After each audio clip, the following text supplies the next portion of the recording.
Passenger train के derail होने की खबर सामने आई है। ईरान की सरकारी टीवी की रिपोर्ट के मुताबिक बुधवार को पैसेंजर ट्रेन के 4 डिब्बे बेपटरी हो गए। इस हादसे में कम से कम 10 यात्रियों की मौत की खबर है। 50 से ज्यादा लोग घायल हुए हैं। इसमें से कुछ लोगों की हालत नाजुक बताई जा रही है।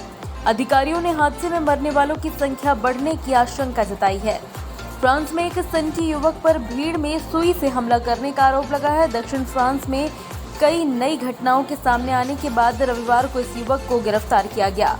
शुक्रवार शाम को टोलोन के रिवेरा समुद्री तट पर एक टेलीविजन कार्यक्रम के संगीत कार्यक्रम की शूटिंग के दौरान 20 लोगों ने सुई से घायल होने की सूचना दी थी। एक महिला को सुई से हमले के बाद अस्पताल में भर्ती कराया गया। अब इन सभी का HIV टेस्ट किया जाएगा। चीन ने अब तक का सबसे बड़ा हाईटेक एयरक्राफ्ट कैरियर लगभग तैयार कर लिया है। हाल ही में सामने आई एक नई तस्वीर में टाइप 003 के नाम से एयरक्राफ्ट कैरियर को लेकर सभी आशंकाओं पर विराम लगा है। प्लैनेट लैब्स सैटेलाइट ने यह तस्वीर ली है।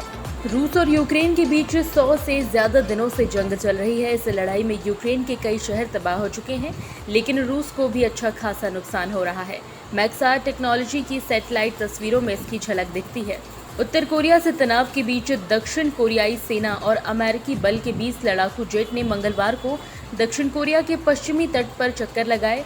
इन लड़ाकू विमानों की उड़ान के पीछे यह मकसद रहा कि अगर उत्तर की ओर से कोई प्रतिक्रिया आती है तो जवाबी कार्रवाई की जाएगी।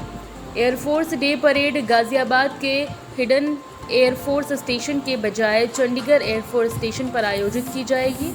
सिटी ब्यूटीफुल यानी चंडीगढ़ में इसके लिए तैयारियां शुरू कर दी गई हैं। 8 अक्टूबर को एयरफोर्स डे परेड का आयोजन किया गया, जिसमें तीनों सेना के प्रमुख पहुंचे हैं।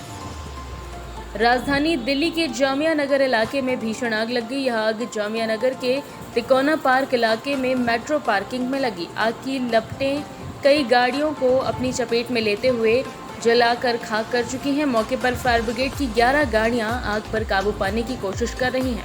हॉलीवुड स्टार जॉनी डेप ने पूर्व पत्नी एम्बर हर्ड के खिलाफ मानहानि के मुकदमे में जीत हासिल करने का जश्न मनाया। उन्होंने रविवार शाम इंग्लैंड के बर्मिंघम के एक भारतीय होटल में अपने दोस्तों के साथ पार्टी की। डेप ने खास सेलिब्रेशन का डिनर पर $62,000 खर्च किए हैं। भारत और साउथ अफ्रीका के बीच 5 मैचों की T20 इंटरनेशनल सीरीज कल यानी 9 जून से खेली जाएगी। पहला T20 मैच कल शाम 7 बजे से नई दिल्ली के अरुण जेटली स्टेडियम में खेला जाएगा। पहले T20 मैच की प्लेइंग 11 चुनना कप्तान KL राहुल के लिए बिल्कुल भी आसान नहीं होने वाला है। रिजर्व बैंक ऑफ इंडिया की तरफ से बुधवार को मॉनेटरी पॉलिसी कमेटी की बैठक के लिए गए फैसले का ऐलान किया गया है। इसमें सबसे पहले निवेशकों में उत्साह दिखाई दिया और बुधवार को घरेलू शेयर बाजार हरे निशान के साथ खुला। कारोबार की शुरुआत में 30 अंक वाला सेंसेक्स 55,345.51 के स्तर पर और निफ्टी 16,474.95 के स्तर पर खुला।